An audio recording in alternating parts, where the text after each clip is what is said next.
All right, welcome everybody to Keeping Friendship Magic, the end is the beginning. My name is Forward Progress. Thank you all for joining us today for PonyFest Online.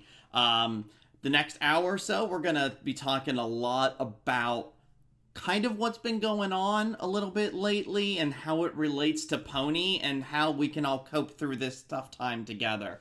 One of the things when I first came up with this panel last year, this was in response to a lot that we were facing as a fandom with the series about to end, with BronyCon announcing it was going to be its last year.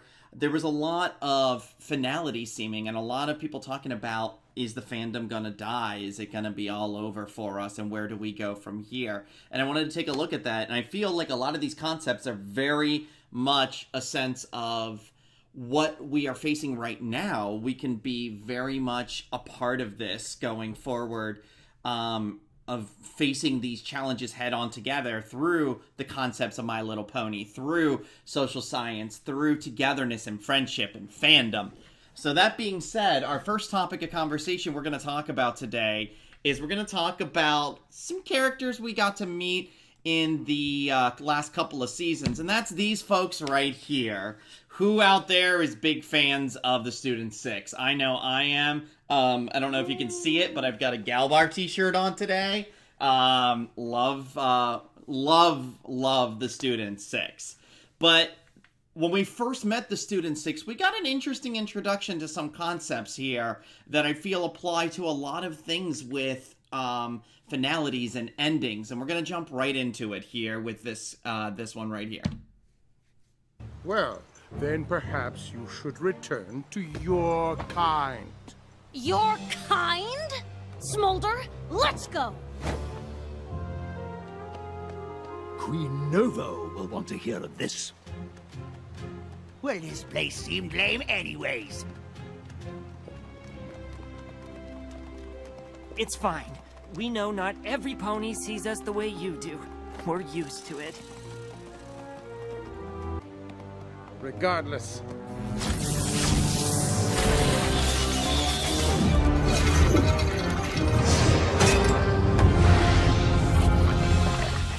By order of the EEA, I am shutting this school down. So, let's talk about closing doors. We've had a lot of closing doors lately with conventions that have had to unfortunately cancel for this year or postpone. We do send our love out to everybody that's involved with them, with BabsCon, ZenkaiCon, TACO, Winnie City PonyCon. There's so many people affected right now. And let's face it, doors are closing in many other ways right now in response to the current pandemic. People's jobs are closing up. I here am in Pennsylvania, and the governor just yesterday ordered stay-at-home orders for several counties here. So there's a lot of doors closing, and it's a very scary time. And what we want to talk about here is how we process information in these times where it seems like there's misunderstandings going on all over the place, and a lot of information isn't all there. So one of the concepts we're going to talk about with this is a concept called cognitive dissonance. It was coined by a man named Leon Festinger back in the 70s. Basically what this means, this is all talking about how your brain processes information.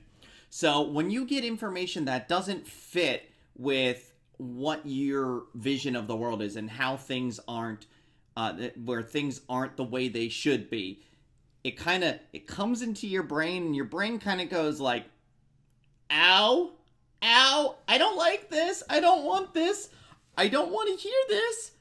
There's a thing, your brain does not like getting information that does not jive with your view of the world. Right now we have a lot of that. Hearing about closings of conventions, hearing about things about our jobs, about our friends. This is not what we want in the world. So therefore, our brain is having a hard time comprehending this. Now, the thing with cognitive dissonance is a lot of times what happens is your brain doesn't want to hurt. It doesn't like this pain. So what it tries to do is it kind of tries to shut it out by design. it kind of tries to be like, okay, I get this information, I know it is, but I'm going to deny it. I'm going to push it away. And this is a lot of how we get issues where, like in this episode that we just watched the clip for, where Chancellor Naysay is very much like the outside world is a threat. And he can't get it in his head that, okay, there's another way. He sees one instance of these are the others, and is quick to close down that school. And then what's the first thing that happens when he's threatening to close down the school and making these statements? Everybody goes to leave. And nobody wants to leave, especially not the Student 6 in this scenario, as we get to see further in the episode. Huh. This place is way cooler than I thought it'd be.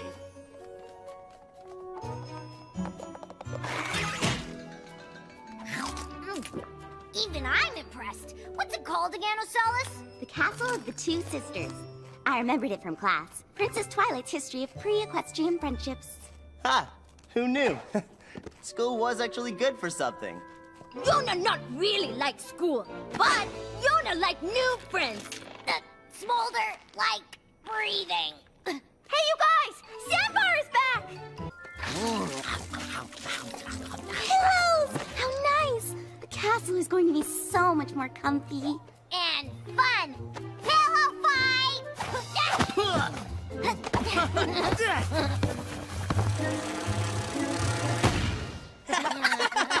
guys!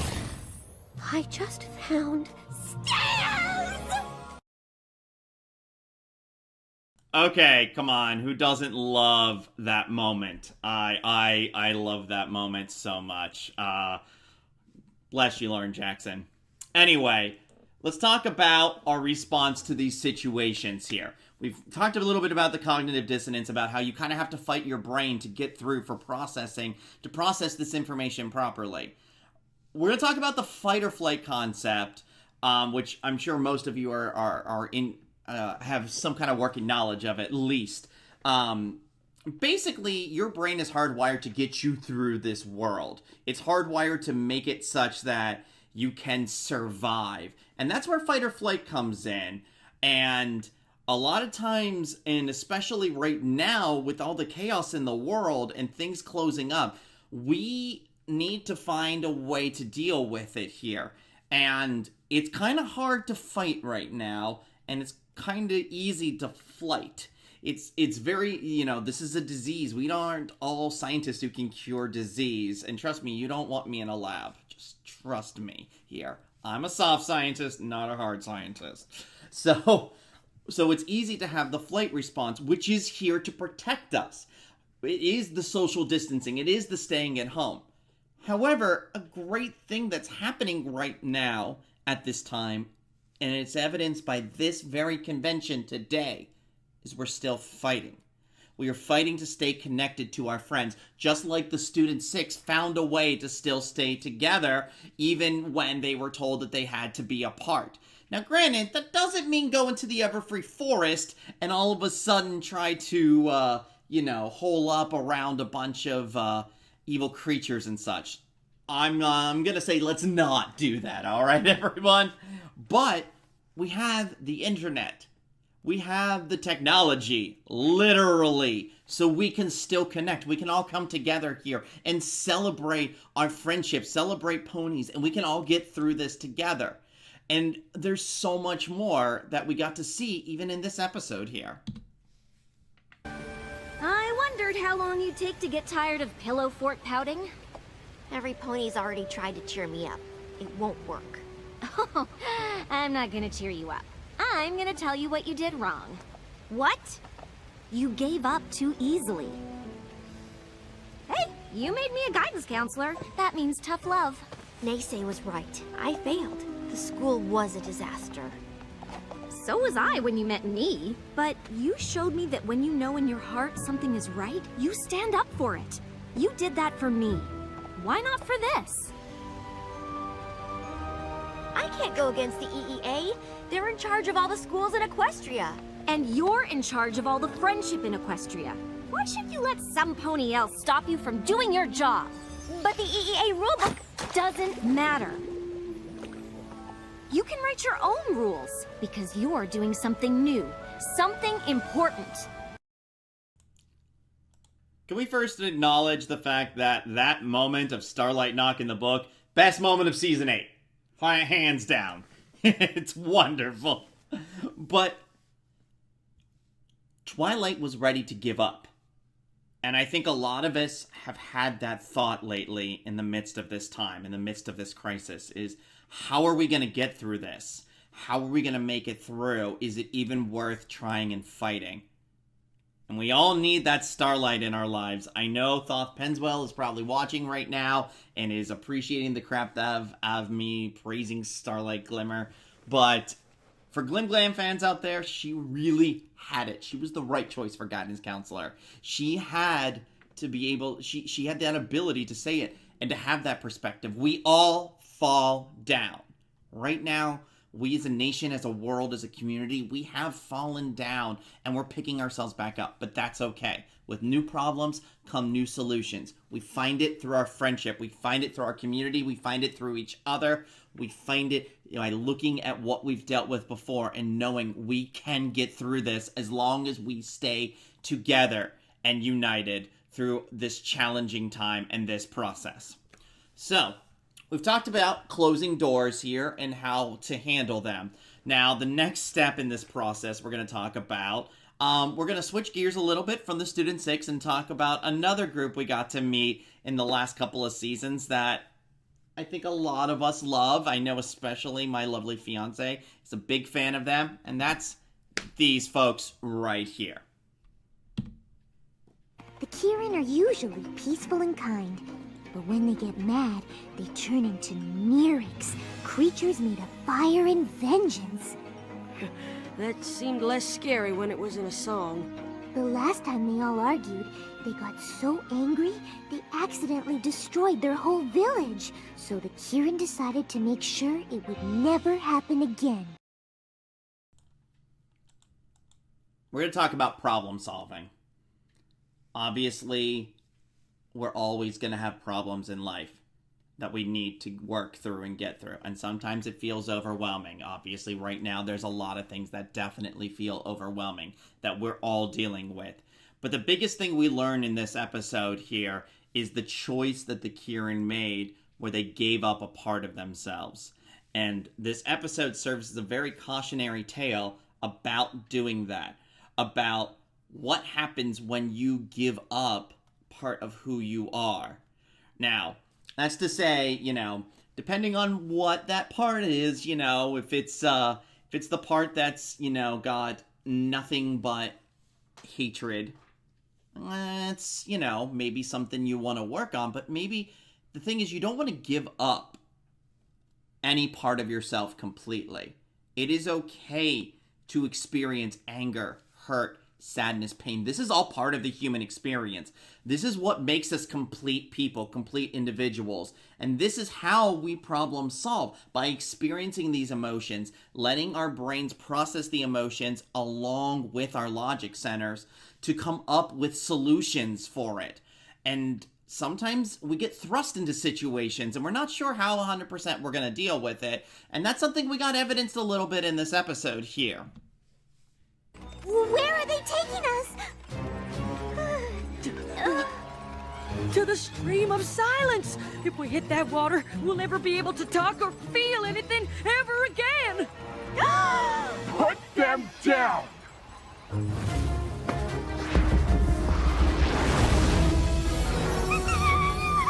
It's alright. I think I know this one, and she's trying to help. Well, yeah. Can't have them silence the only friend who'll speak to me. She talks? You have no idea. Fluttershy, meet Autumn Blaze. Well, thank you for that, wall of fire. But I thought Myrics were dangerous when they're angry. How did you know you could control your temper? I didn't. I guess anger's like other feelings. It's not about having them, it's what you do with them. And giving up happiness to keep away anger is no kind of life. I never thought of it that way. I can't imagine not being able to talk to my animal friends. We all have to learn how to deal with our dark side.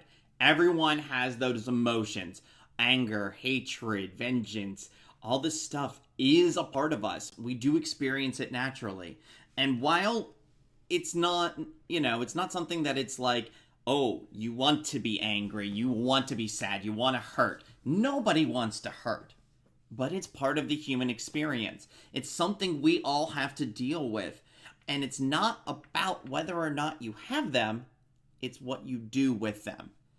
Anger can inspire you. Sadness, hate, all of this can inspire you to do something about it. It's just, you have to experience it. It's a part of life. It sucks, but it's not always the end of the world. And that is an important thing for all of us to keep in mind, especially in these times. You want to experience your emotions. It's important to have them and to experience them and to process what's happening. And it's not just what's happening right now. It can be any problem.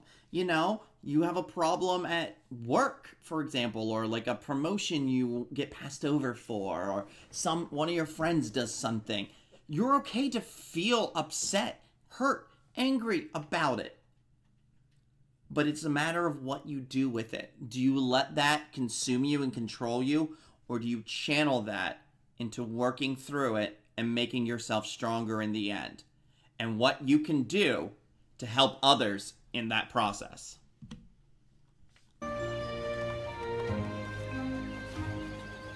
I think they're trying to say something. Okay, are you hungry? Oh no, some Kieran trapped in a well? Okay, baby fish. Baby fish mouth? Something? Anything? Just write it down! Ugh, this is making me furious. Would you excuse me? I'll be right back.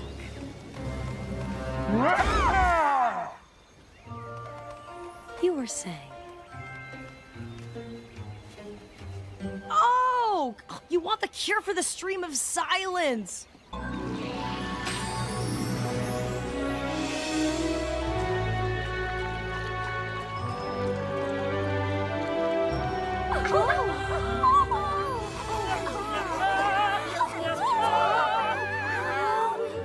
Autumn Blaze, you have given us a gift. The realization that anger is within us, but it is our choice how we let it out. So, what happens is finding alternative solutions to problems. And the best thing here is by working through our emotions and being together, being connected, having friends, is how we determine different solutions to problems. Let's face it, most of us out there probably have that one friend who, quote unquote, knows us better than ourselves. And a lot of times, that's the thing you need. You need somebody to come at it with a fresh perspective, an alternative idea. Seeing Autumn Blaze experience anger, go behind that rock, invent it, and come back out. I mean, what better metaphor do you need for dealing with it? We all need to vent. Trust me. I actually carpool to work with a good friend of mine. That is when the office is open and we're allowed to go in. But I digress. But a lot of times after work, we each, if we need it, it gives us a chance to have a nice vent session about what bothered us through the day. If we had a bad customer on the phone, something like that. These things happen. We get anxiety, we get depression, it happens. But that's why friendship comes in. That's where talking with each other comes in. That's where acknowledging the darkness comes in and realizing that it's not all of you.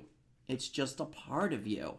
And that's okay, because you can channel it to be stronger and be more you than you've ever been before. So we've talked about, closing doors. We've talked about problem solving. Now we're going to apply some of this problem solving here to our next topic here. And we're going to talk about a character we've known for since the very beginning almost, in season 1. And that is this character right here. You are Queen Lame-o with your weak little party pranks. Did you really think you could make me lose my cool? Well, Dash and I have 10 times as much cool as the rest of you put together. Come on, Dash. We're bailing on this pathetic scene. Come on, Rainbow Dash. I said we're leaving. You know, Gilda, I was the one who set up all those weak pranks at this party. What? Ooh. So I guess I'm Queen Lamo.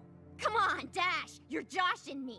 No way. It was Pinkie Pie. She set up this party to trip me up, to make a fool of me. Me? I threw this party to improve your attitude. I thought a good party might turn that frown upside down. And you sure didn't need any help making a fool of yourself. You know, this is not how I thought my old friends would treat my new friends.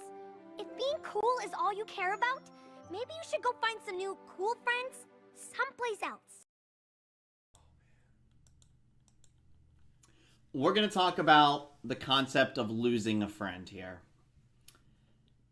One of the things, as much as we talk about friendship and friendship being magic, sometimes we're not going to maintain a friendship. And sometimes that's actually a good thing overall. So let's talk about a few concepts here. First, we got to talk about attitude here. In this episode here, we see Gilda with quite the attitude. She has her mind set on the way the world is and the way the world should be. Remember, we were talking about that a little bit ago. About, this is Dash, she is mine. I'm not letting anybody else in this. This is how I feel the world should be. And if it's, and other people do it to me, and I can dish it out, but I can't take it. That's a big one right there. And let's actually delve deeper into that, because pranks played a big part in this episode here. Pranks are okay and fun if all parties involved will find it fun. It's not going to be great when you're pranking somebody who isn't in on the joke, who will not appreciate it. It's a thing I remember every April Fool's Day, which is coming up, by the way, everybody. Every April Fool's Day, there's inevitably some people creating fake news stories that get circulated around and throw people into a panic and anger a lot of people, myself included, I gotta say. I'm not a big fan of that. I actually usually take myself off of social media for the day on April 1st, just because. But Gilda here, she has developed her attitude. She wants to dish it out but can't take it. She's doing things where she's not, to people who aren't in on the joke, who don't want to be it. This is somebody being all about herself. And friendship is more than that. I mean, need we go down the list of the elements of harmony? You know, just generosity, like laughter is one of the elements, but it's not laughing at, it's laughing with. We see that in so many Pinkie Pie episodes. Pinkie Pride being a prime example in my head of making sure everybody's included.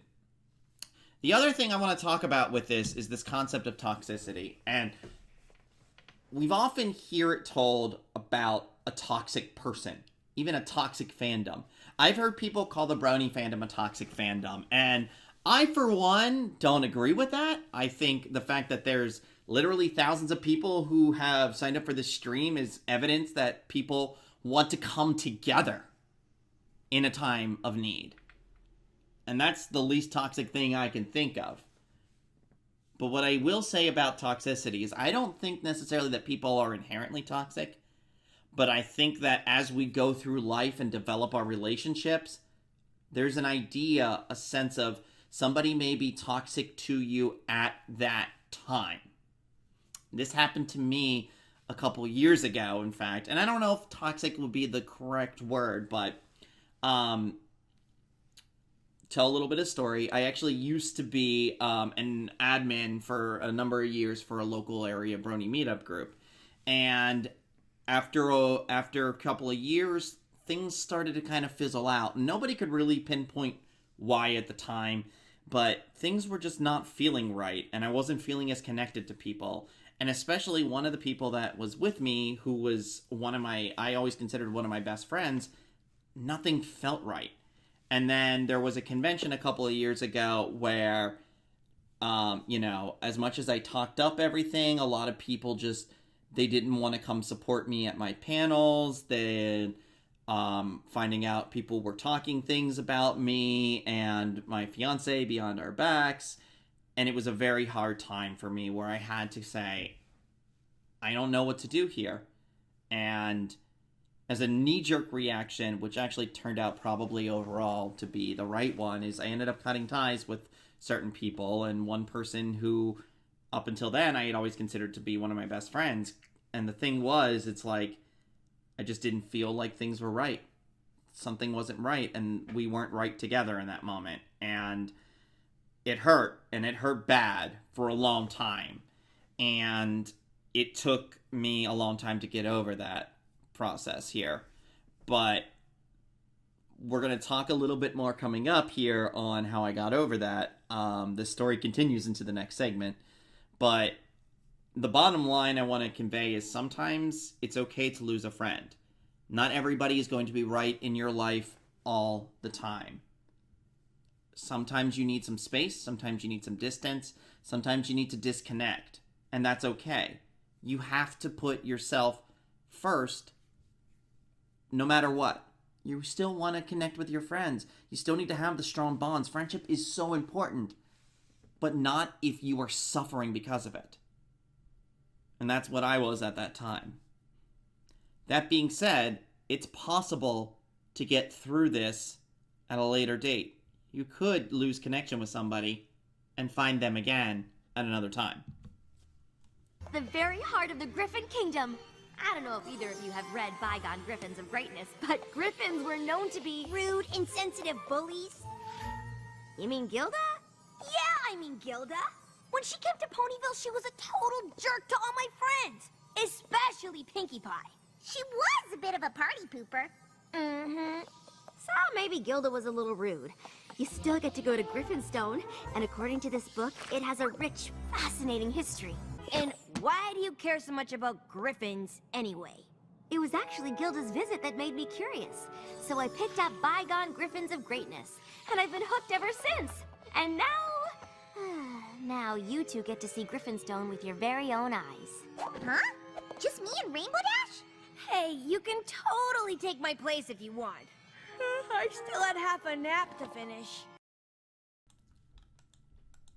So let's talk about finding that friend, reconnecting with that friend. First part we're going to talk about within that is attitude again. We talked about attitude in the last segment. We're bringing it back up again because in this case, who has the attitude in this scenario? Rainbow Dash. Rainbow Dash doesn't even want to go, doesn't even want to try, doesn't even want to make an effort. And I gotta say, for me, that was me for a long time. I really had this wall built up around myself of, why should I be the one to have to try? Why should I be the one that have to put myself forward? And, you know, I tried at one point to connect, and then I felt like I was getting the cold shoulder, and I just was like, no, I'm not doing this. And that's why communication is so important.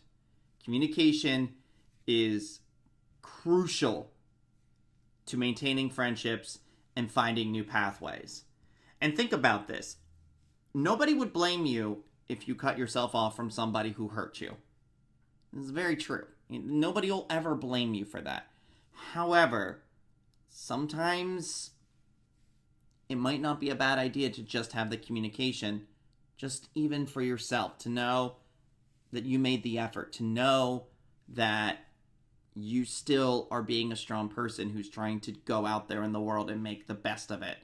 This is a crazy world sometimes. It's a scary world. Not everybody is going to be right for us. But if you know you tried and you communicated and you opened yourself up to it, you can hold your head high at all times. And who knows what might happen.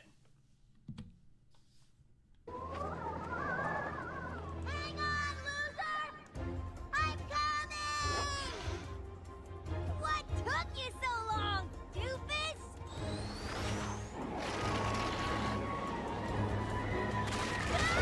Rainbow Dash! I'm coming for you!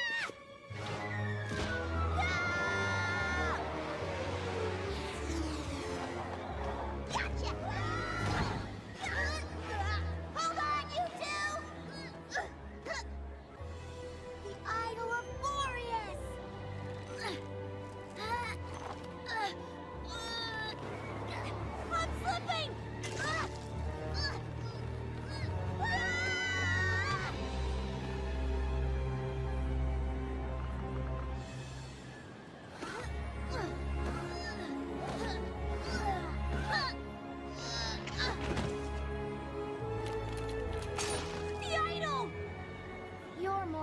important to me than some dumb chunk of gold.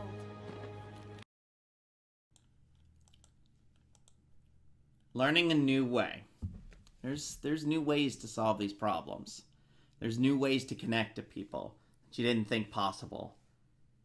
Rainbow Dash had to open herself up, and Gilda had to open herself up. They both had to open themselves back up to connect. And I can speak to that myself. At last year at a convention, a bunch of mutual friends got me and the person I talked about earlier to just make peace with each other and just start talking.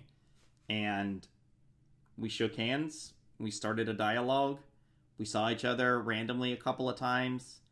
And we realized no one person is at fault. Each of us kind of had our own things. We were afraid to communicate. We were afraid to work through it. But once we started to, it was like that light bulb went off. And like we were holding ourselves back from each other, from a great friendship together.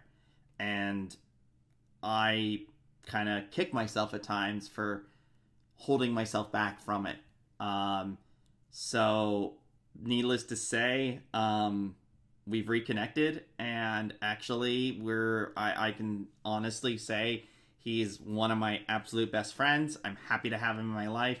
And hey, guess what? He's actually here today. Do you want to be on camera? I'll be on camera. Okay. So, yes. So if you listen to my podcast, you might remember this face. This is Kermit the Grog. God, how long have we known each other now?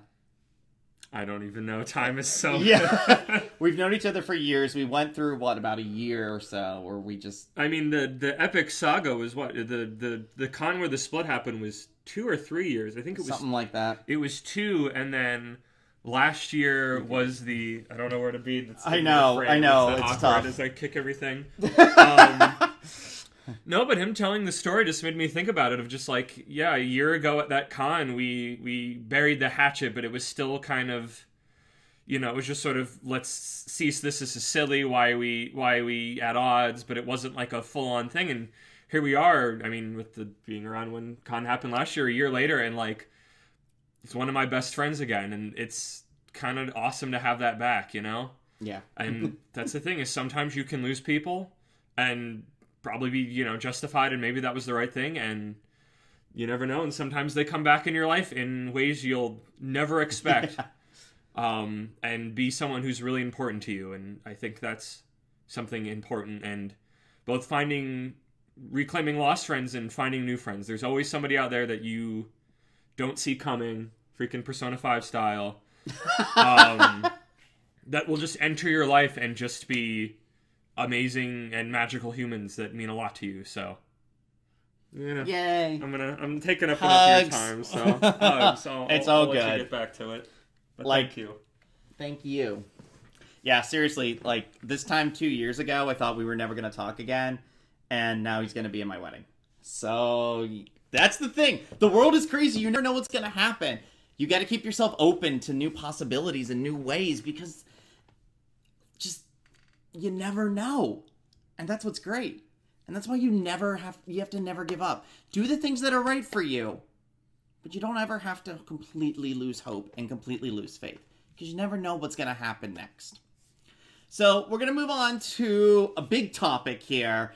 And I'll just say the next slide's probably going to cause some emotion. So you are forewarned, but it's coming. And yeah, we have to talk about it.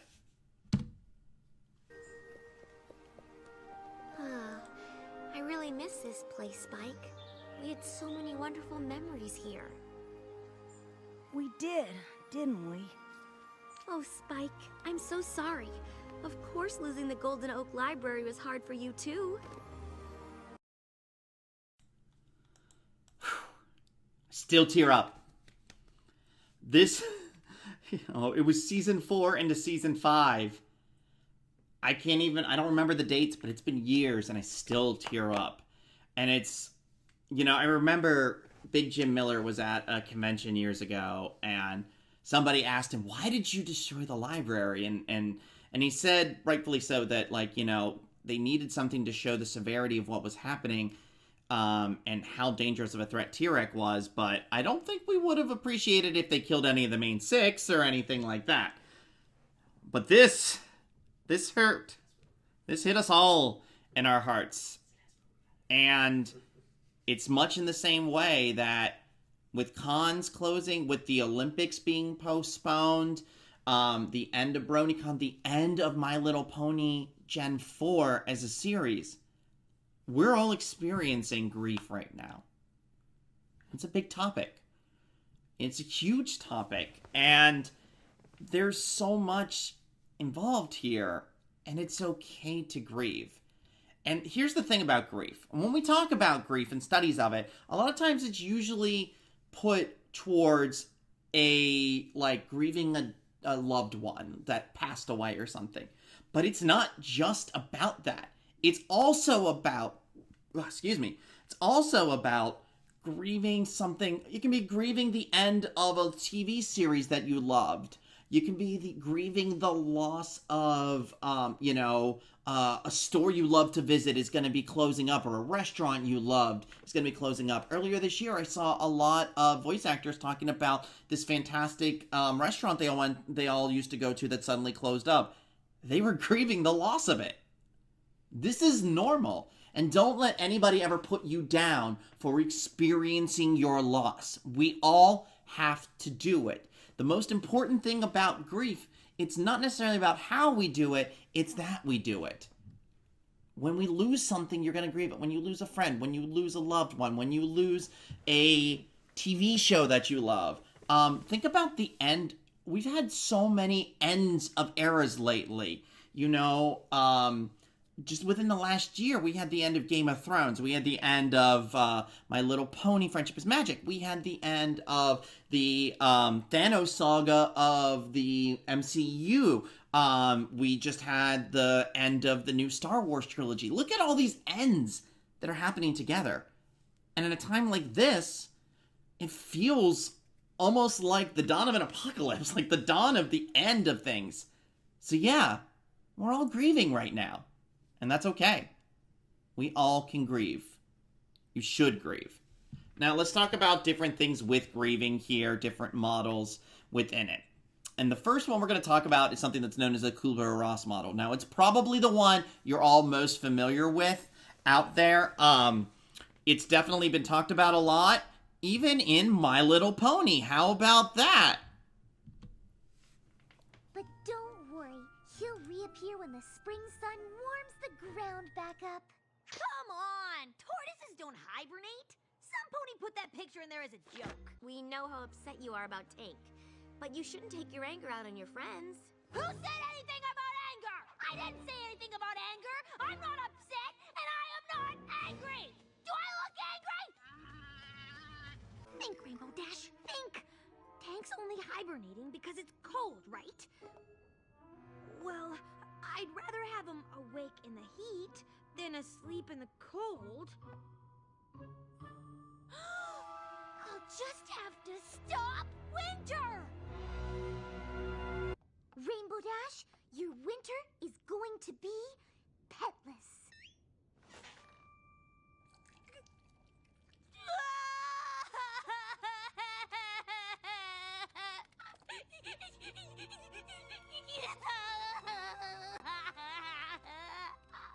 Whatever did you do that for? Because she'll never get past this until she lets it all out. So you really want to do this hibernating thing, huh? Goodbye, Tank. See you later, little fella. Goodbye, Tank. We'll miss you.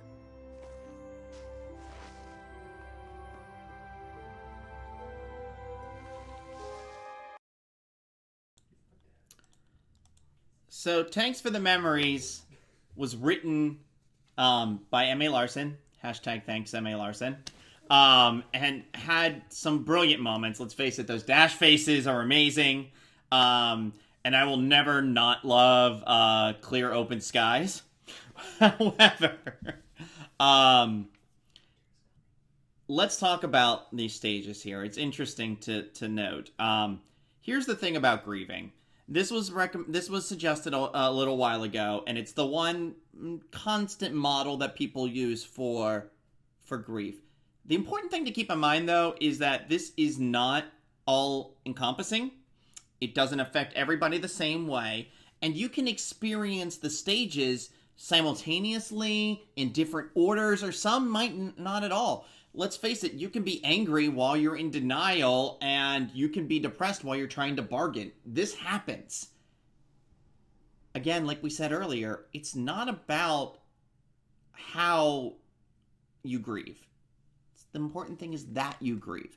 And there's so many things you can do to process your grief, to work through it, and not just be stuck at just denial or anger.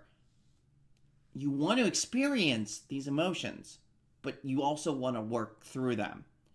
And sometimes it takes a very unique thing to do it.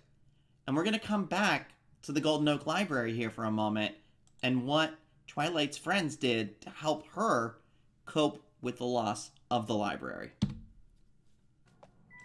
What really makes home feel like home isn't what it looks like. It's the memories you make when you're there.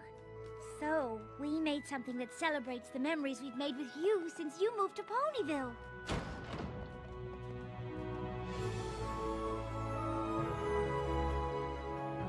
The ornaments on the chandelier are reminders of all the fun we've had together. That one shows your party at the Golden Oak Library welcoming you to Ponyville. The time we shared donuts after the Grand Galloping Gala. We were hoping that being able to look at your beautiful old memories would inspire you to make new ones. And the best part of it is, it's made from the roots of the Golden Oak Library, so you'll never forget where you came from. It's exactly what the castle needed. And I am ready to make new memories here. That gets me every time. I can't think of a better way that they could have transitioned into the new castle than that chandelier. It's gorgeous, it's beautiful, and it reminds us of a lot of things. The idea isn't to shut out the past because you're in pain. You can celebrate what you've experienced with a person, with a show, with a friend. You can celebrate the good times and appreciate them and use what we've learned from those times and what you've taken away from those times to celebrate the new tomorrow. It's just in the same way when BronyCon was announcing that it was going to be closing up. Just because BronyCon wasn't going to be coming back doesn't mean the conventions were going to end. So we could all take what we learned from years of conventions there and of the fandom coming together to continue the fandom that much stronger. We don't need a specific thing to keep us together. And I think that's evidenced by what's happening today.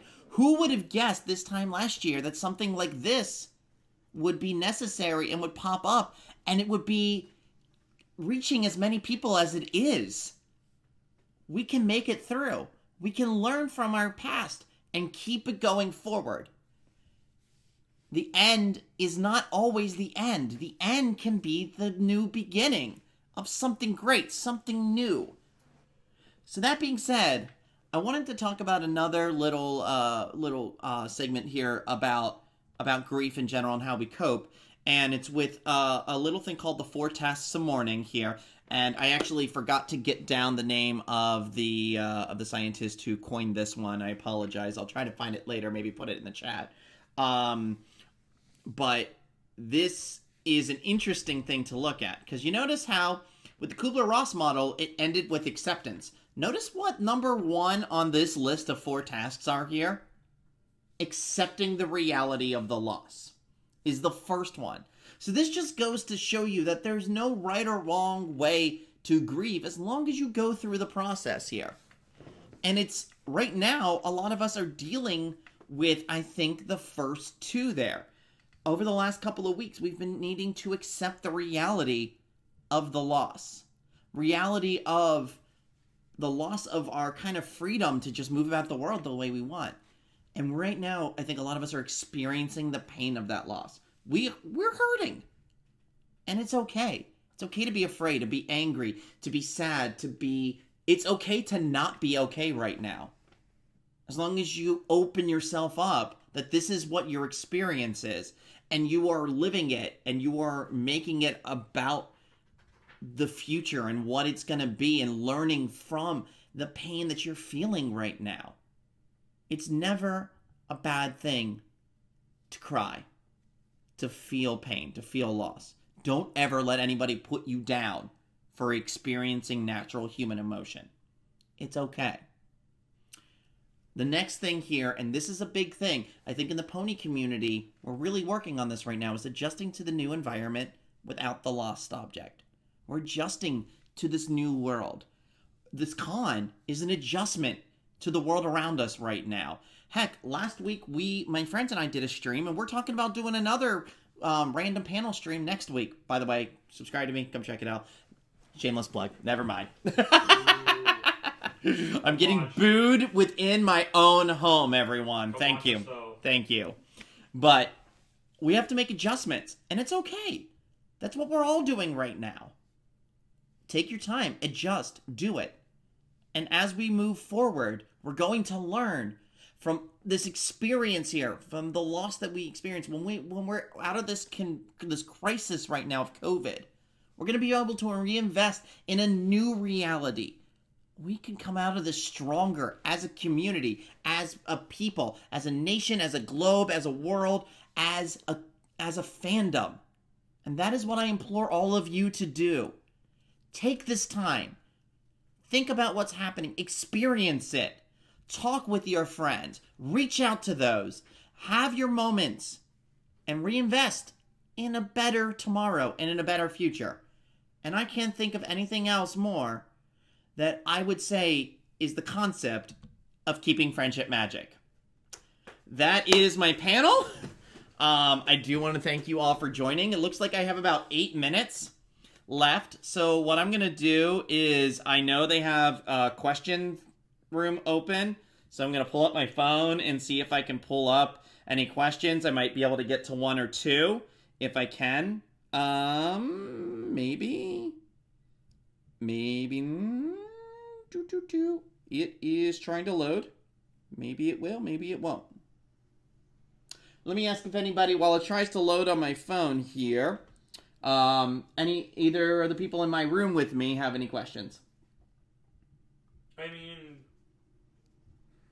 do you have any tips? Doesn't seem like the right word, but just sort of other things for dealing with loss, or I think even the bigger word of that is change. As far as like how we're handling things that you personally do to help those processes. Okay, along, or that's a good thing. Ways that you think that weren't covered. So here. if you couldn't hear it, the question I just was asked is ways to cope with change. There's so many you can do. I think the biggest thing is the acknowledgement and experiencing it, and it's a stressful time. And so de-stressing in any way you can. A lot of friends of mine and I have been using yoga. It's a great way to de-stress and to help yourself physically and mentally. I think, but there's other ways. Talking to friends is a huge thing to help you deal with change, because you also get that perspective back to you. Just investing in the world around you, staying healthy. There's a lot of things you can use to cope with change. And, I may be a social scientist. I may have my degree in that, but the same token, I'm not a healthcare professional. So there's other things you can do to help, speak with a healthcare professional to help in that regard too. I believe I saw a lot of chatter happening. So, wow. Whoa. Okay. I'm not going to get to everybody, but I'm going to try. Micah asked, what about the community? Will it continue? I'm worried of people leaving MLP or growing out of it. That's a fantastic question, and it's one that I think a lot of us have debated here. I think that the community will still always be here. It may look differently than how it is, but how it has been. But let's face it, Trekkies have been around for over 50 years. So this is one thing that is going to continue, I think. It may look differently, it may transform, but I think the community is still always going to be here. And at the very least, if something, hi, I'm jumping back in early on camera, apologies. as someone who very much, when I was helping run that brony group, that I was like, when the group dies, all of my friends go away, which is not how it works. All of the connections you've made and the friends you've made and the things you've learned, that stays with you. Do I think the fandom's going anywhere? No, but that it changing or going away doesn't change all of the things that you have gained from it. So don't sort of connect those dots like I did back in the day. Those are not the correct dots to connect. So keep on. Apologies, thank you. No, you're good. I'm trying to scroll through and get a couple of these questions in here. So, here's a good one. Grassy Blade asked, do you think that even a toxic person can be a good person? Yes. The simple answer is yes, but there's some people that I've realized I need to not have as a part of my life. And it's just like, I would consider them kind of toxic people, but at the same token, I believe that everybody has the opportunity to change themselves and grow and be good. I'm not the same person I was when I was younger. I know that. I grew, I changed. So everybody has the ability to. They just might not be the right person to be in your life. And that's okay. If you open your, always kind of have your best interest for yourself at heart and kind of keep yourself grounded. You don't have to give yourself openly to everybody else, especially somebody that you found to be toxic to you in the past. You can, invite them to prove themselves to you, but if they do, fantastic. If they don't, you don't need that in your life. You can move on and be better and stronger with the friends that you have. Let's see what else I got in here. Oh God, what is the most... Darky Silsand asked what the most emotional moment in the show for me was. The finale. I mean, I cried. I cried endlessly. That last shot. Oh, when they closed the book, it was over. It was all over. I wept incessantly, but it felt so good. I loved the ending.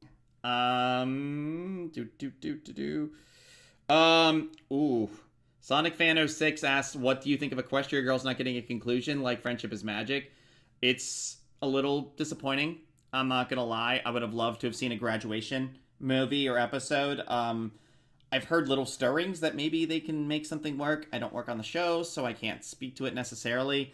But I do think that the journey of Sunset Shimmer is wonderful, and I'm glad it got captured in film and specials. And Sunset Shimmer is fantastic. In fact, my very favorite pony song is My Past Is Not Today, and I play it for myself a lot to kind of psych myself up. Okay, this will probably end up being the last one because I'm looking at time here. N30 asked about, what about those that got into the fandom or show far too late to experience the things those of us who got into it earlier did? Do you think the fandom will still be here to give us the same kind of moments it did for us future fans? Yes. This community is built on friendship, support, love, and tolerance, and all of that. So as long as you can connect with some people, there's something for you. There's still conventions going strong. I know the people from TrockCon, from Winnie City, ask Darkly, ask Charlie, the con chairs of those events. As far as I know, BabsCon's probably included in it. I haven't been there yet. I'm sure Cole would echo the sentiment from Everfree.